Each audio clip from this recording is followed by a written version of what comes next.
Nabi sana trabe ungi. Ayo nami sana mi. Inilah video amatir warga saat menemukan seorang perempuan muda yang tergeletak di semak Jalan Mekar Mukti, Kecamatan Mekar Mukti, Garut, Jawa Barat. Maroke mana? Wanita cantik yang mengenakan pakaian warna pink dalam keadaan bersimbah darah dengan banyak luka benda tajam di perutnya. Korban begal di desa. Sebelum dievakuasi ke Rumah Sakit Umum Pamengpek, warga yang menemukan dirinya bertanya nama dan alamat. Korban menjawab dirinya bernama Feni Septiani, warga Kopo, Bandung.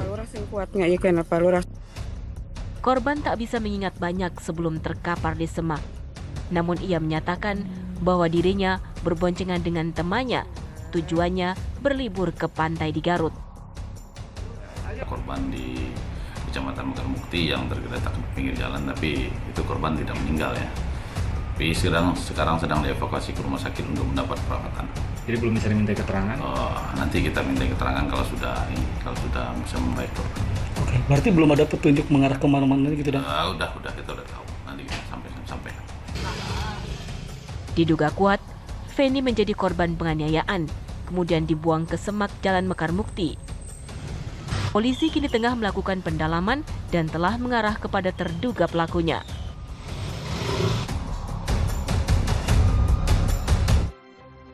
Assalamualaikum pemirsa, apa kabar Anda? Semoga sehat selalu ya. Sebelum kita mulai aktivitas pagi hari ini, ada baiknya kita update dulu seputar informasi menarik agar pagi Anda lebih berisi. Bersama saya, Aziz Aryat, inilah Cakrawala selengkapnya.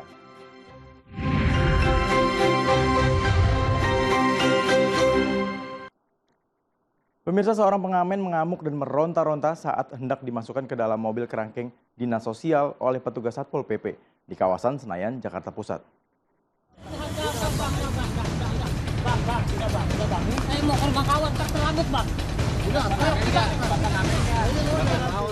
Seorang bapak bergitar di Jalan Sudirman, kawasan Senayan, Tanah Abang, Jakarta Pusat, berontak dan melawan dari incaran petugas.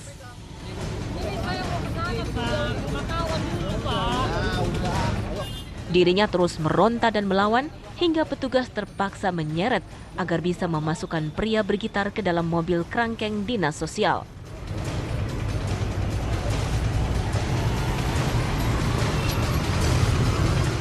Petugas juga terpaksa mengenakan pakaian preman untuk dapat melakukan penangkapan seorang Pak Oga yang selalu kabur saat melihat petugas berseragam datang.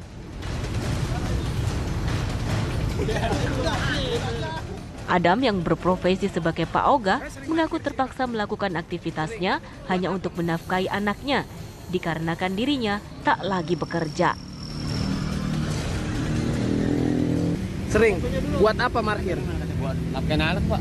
Hah? Nafkahin anak. Oh, emang nggak kerja? Iya. Udah berapa lama di sini parkir? Udah lama, dari kecil di sini. Oh, tapi tahu kalau jadi Pak Ogah tuh nggak boleh? Tahu, Pak, kemarin bilangin. Dibilangin udah, tapi masih tetap ya? Ya habis gimana, Pak? Iya. Dalam rangka operasi bulan Bina Tertib Praja yang akan dilaksanakan full 1 bulan dari tanggal 1 sampai dengan akhir Agustus.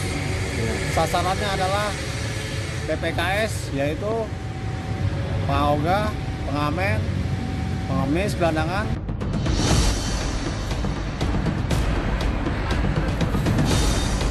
Tak hanya itu, petugas Satpol PP juga menangkap gelandangan yang tidur di bawah jembatan. 6 pengamen, termasuk Pak Ogah dan gelandangan yang berhasil diamankan, langsung dibawa ke Panti Sosial Kedoya, Jakarta Barat untuk mendapatkan pembinaan. Sementara pemirsa, satu bangunan rumah di Kelurahan Botu, Kecamatan Dumboraya, ambruk tergerus luapan Sungai Bone. Debit air Sungai Bone meluap akibat hujan deras mengguyur wilayah Bone Bolango.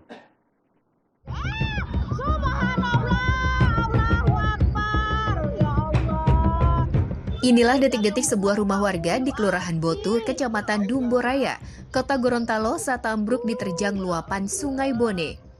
Kini, rumah warga tersebut dalam kondisi rusak parah dan tak dapat ditempati lagi. Yunus Ibrahim, pemilik rumah, mengatakan bahwa peristiwa itu terjadi sekitar pukul 12 siang. Menurutnya, saat itu air di Sungai Bone cukup tinggi dan sangat deras hingga menyebabkan tanah yang menjadi tempat pijakan rumah mengalami abrasi. Dan seketika, sebagian rumah pun ikut ambruk. Dalam rumah tersebut terdapat 11 jiwa atau 3 kartu keluarga yang menempatinya. Kini mereka tinggal di tenda pengungsian yang dibangun oleh petugas. Sementara itu pemirsa, aksi pencurian sepeda motor dengan cara digotong di Jalan Kebon Bibit, Kelurahan Taman Sari, Kota Bandung, Jawa Barat, terekam kamera CCTV dan viral di media sosial. Seperti inilah aksi pencurian yang terekam kamera CCTV milik warga di Jalan Kebon Bibit, Kelurahan Taman Sari, Kecamatan Bandung Wetan, Kota Bandung, hingga viral di media sosial. Dalam rekaman CCTV terlihat para pelaku mengangkut sepeda motor curiannya. Pelaku lalu memasukkan motor curiannya ke dalam mobil Avanza berwarna hitam. Dalam semalam, para pelaku berhasil membawa 2 unit motor milik warga. Korban sendiri baru menyadari motornya hilang saat hendak beraktivitas pada pagi hari. Pelaku pencurian ini tidak dilakukan lebih dari 2 orang.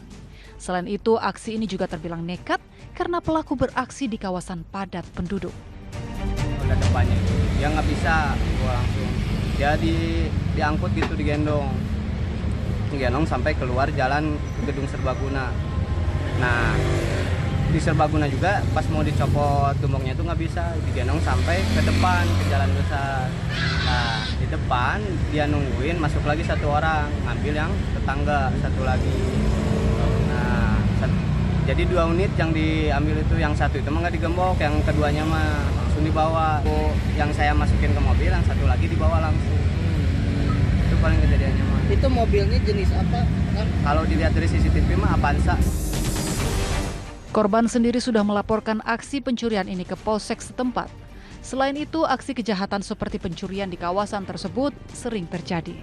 Warga berharap pihak kepolisian dapat menangkap pelaku untuk mempertanggungjawabkan perbuatannya.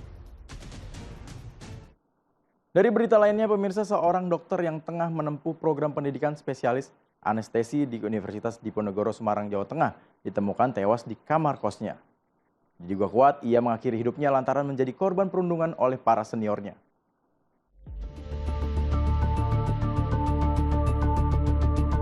Aulia Risma Lestari, seorang dokter muda yang tengah menempuh program pendidikan spesialis anestesi di Universitas Diponegoro, Semarang, Jawa Tengah, ditemukan tak bernyawa di kamar kosnya.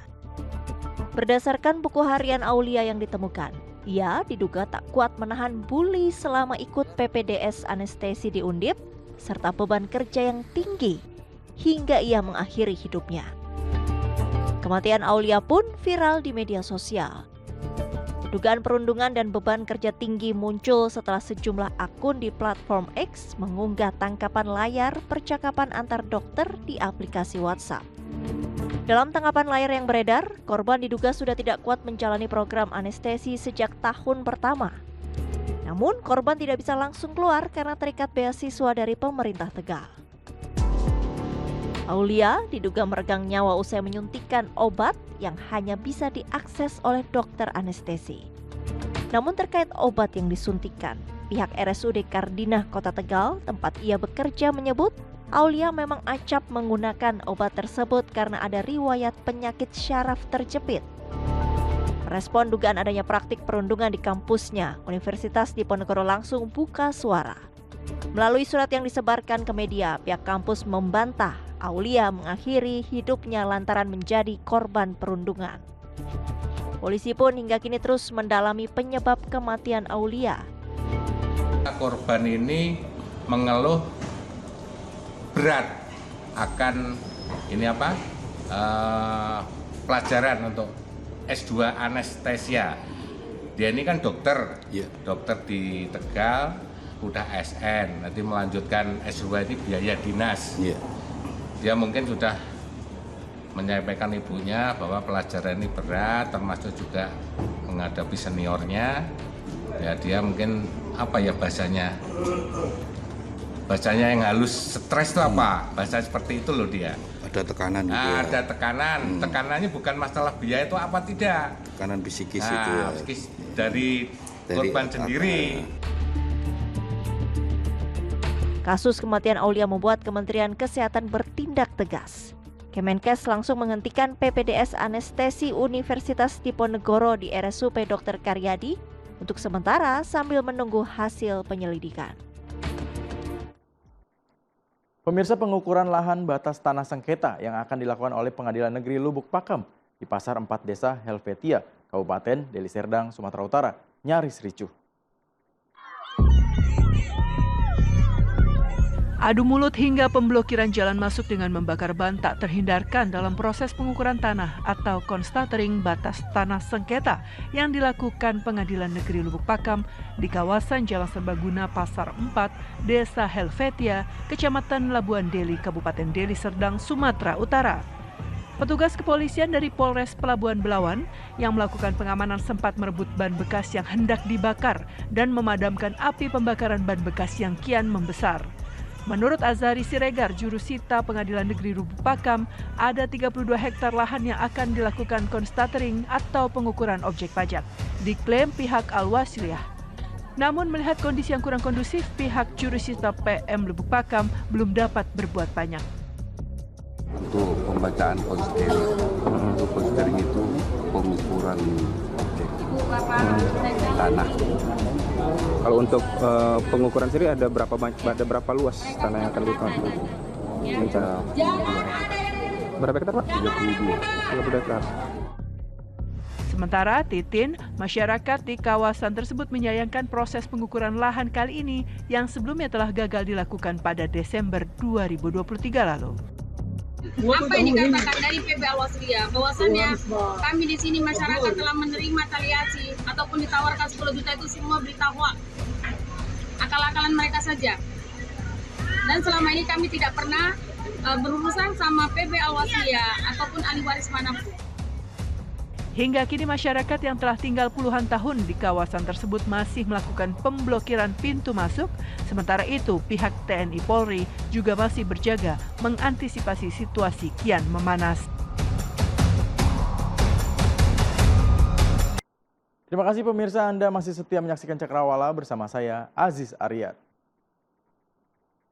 Pemirsa, Subdit Jatanras Direktorat Reserse Kriminal Umum Polda Metro Jaya menangkap selebgram Angela Lee karena penggelapan uang hasil penjualan belasan tas mewah senilai 3,2 miliar rupiah.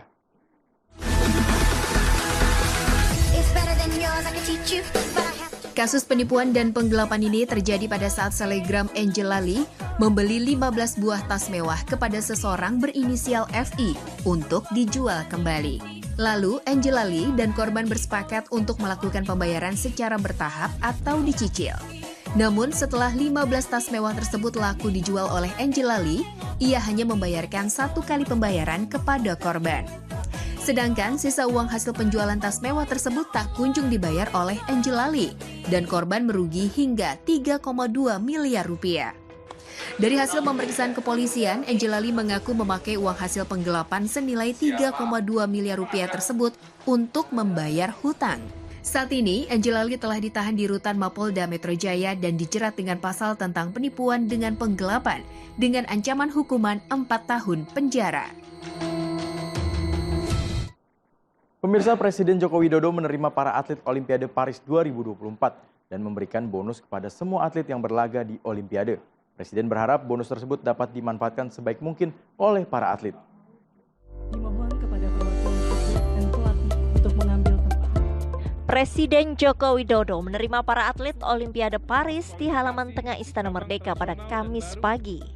Dalam kesempatan itu, Jokowi mengucapkan terima kasih kepada para atlet yang telah berlaga. Jokowi mengatakan pemerintah telah menyiapkan bonus untuk atlet peraih medali di Olimpiade Paris 2024.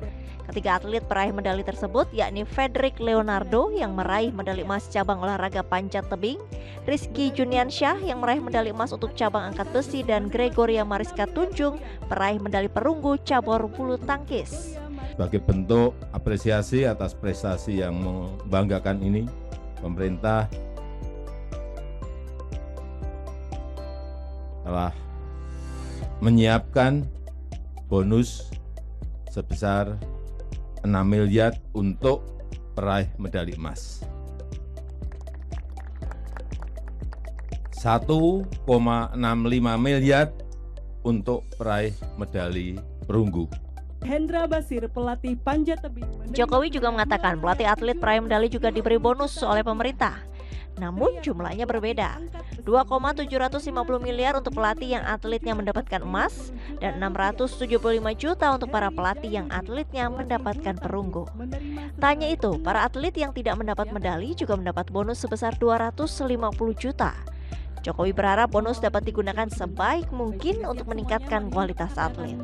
Sementara itu, Chef de Mission kontingen Indonesia untuk Olimpiade Paris 2024, Anindya Novian Bakri mengatakan bahwa pencapaian 2 emas 1 perunggu ialah yang terbaik selama 32 tahun. Kita lihat bahwa pencapaian 2 emas dan 1 perunggu itu pun adalah yang terbaik selama 32 tahun, di mana belum pernah kita mendapatkan 2 emas dari cabang selain badminton. Dan ini menyebabkan peringkat kita naik dari 55 ke 39, jadi 16 tingkat. Nah, ini suatu prestasi luar biasa, mengingat kita ini negara yang mempunyai emas terbanyak di Asia Tenggara. Cuma 1, Filipina, yang sama emasnya 2 juga. Indonesia mengirimkan 29 atlet untuk tampil di Olimpiade Paris. Dari total tersebut, 3 atlet sukses mempersembahkan medali, 2 emas dari panjat tebing dan angkat besi, 1 perunggu dari bulu tangkis. Pemirsa, banyak cara yang dilakukan untuk menarik wisatawan berkunjung. Salah satunya seperti yang dilakukan Dinas Pariwisata dan Pengelola Pantai Ketawang Indah di Purworejo, Jawa Tengah, yaitu dengan menggelar Festival Layang-Layang 2024. Berita ini sekaligus menutup perjumpaan kita pagi ini. Saya Azza Riyad beserta kru yang bertugas pamit undur diri. Tetap semangat dan wassalamualaikum.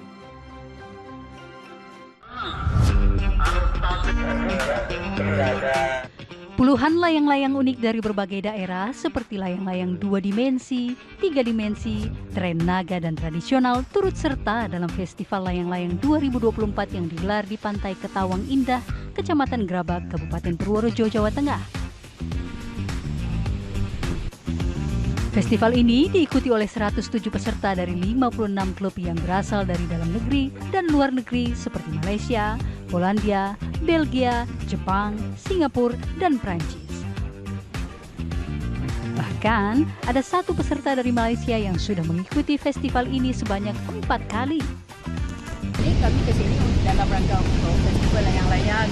Ini sudah kali yang ke-4 saya ke sini. Ya, saat menerbangkan layangan ini jenis layangan apa yang diterbangkan, Miss? Ya, biasanya yang kami bawa ini kebanyakannya layang belun, jadi layang ini dan layang Matahari. Ada Superman, ya banyak-banyak yang bentuk-bentuknya kebanyakan belun, seperti gurita. Salah satu layang-layang yang mendapatkan perhatian wisatawan dalam acara bertajuk Festival Kite 2024 ini adalah layang-layang 3 dimensi berbentuk dewa kepercayaan orang Cina berukuran raksasa. Dengan susah payah, layang-layang ini akhirnya berhasil terbang dan menghiasi langit Pantai Ketawang. Selain itu, ada juga sebuah layang-layang berbentuk animasi hewan berukuran besar terbang di langit Pantai Ketawang.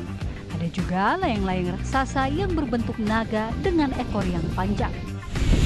Saya bawa tren naga. Mas, kendalanya apa sih atau kesulitannya apa sih saat menerbangkan ini, Mas? Kesulitannya waktu pertama setting ini baru jadi ini. Terbangnya kurang stabil. Untuk suasana anginnya sendiri gimana? Mendukung nggak, Mas? Angin mendukung banget.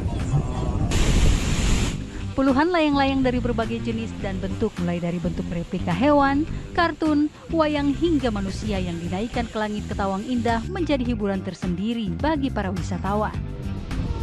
Kalau lihat ini sih layang-layangnya kan ada macam-macamnya, ada yang sama ada yang panjang tadi. Suasananya gimana, Mbak, saat menonton ini, Mbak? Seru sih karena banyak pendatang juga dan yang ikut itu ada yang dari luar negeri juga. Festival Layang-Layang 2024 ini merupakan agenda rutin Dinas Pariwisata Kabupaten Purworejo untuk mendongkrak pariwisata Pantai Ketawang di Purworejo, Jawa Tengah. Dari Purworejo, Jawa Tengah, Edi Suryana, TV One mengabarkan.